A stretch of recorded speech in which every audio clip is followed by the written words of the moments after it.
2010ஆம் ஆண்டு. அப்போது திமுக ஆளுங்கட்சி, அம்மா அவர்கள் எதிர்க்கட்சி.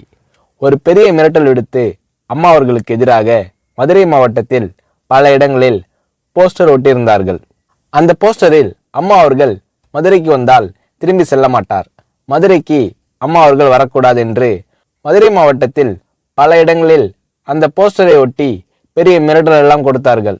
அதேபோல் ஜெயா டிவிக்கும் மிரட்டல் தொலைபேசிகள், மிரட்டல் கடிதங்கள் வந்து கொண்டிருந்தது. ஜெயா டிவியின் செய்தி பிரிவினர் இந்த மிரட்டல்களை பற்றியெல்லாம் தியாகத்தலைவி சின்னம்மா அவர்களிடம் சொல்லி அம்மா அவர்களின் கவனத்திற்கு கொண்டு சென்றார்கள்.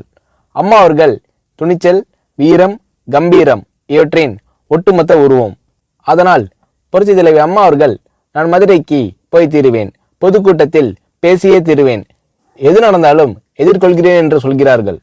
ஒரு கட்டத்தில் ஜெயா டிவிக்கு மிரட்டல் எப்படி வருகிறது என்றால், ஜெயா டிவியின் அலுவலகத்தை வெடிகுண்டு வைத்து தகர்ப்போம், அம்மா அவர்கள் மதுரைக்கு வந்தால் ஜெயா டிவியை ஒழிப்போம், இப்படியெல்லாம் நிறைய மிரட்டல்கள் தொலைபேசியின் வாயிலாகவும் கடிதத்தின் வாயிலாகவும் வந்து கொண்டிருக்கிறது.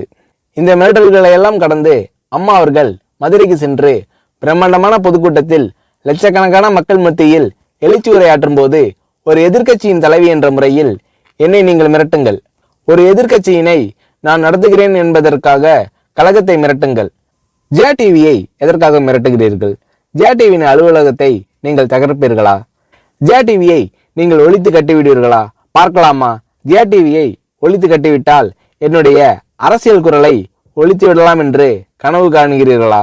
ஜெயா டிவி என் உயிருக்கும் மேலானது, நான் என்னுடைய உயிரை விட அதிகமாக நேசிப்பது, என்னுடைய அரசியல் கரமாக நான் போற்றி புகழ்வது, அதன் மேல் நீங்கள் கை வைப்பீர்களா, பார்க்கலாமா என்று எழுச்சி உரையாற்றினார் புரட்சி தலைவி அம்மா அவர்கள். இப்படியெல்லாம் அம்மா அவர்களின் அன்புக்கும் மரியாதைக்கும் பாத்திரமாக ஜெயா டிவி இருந்தது.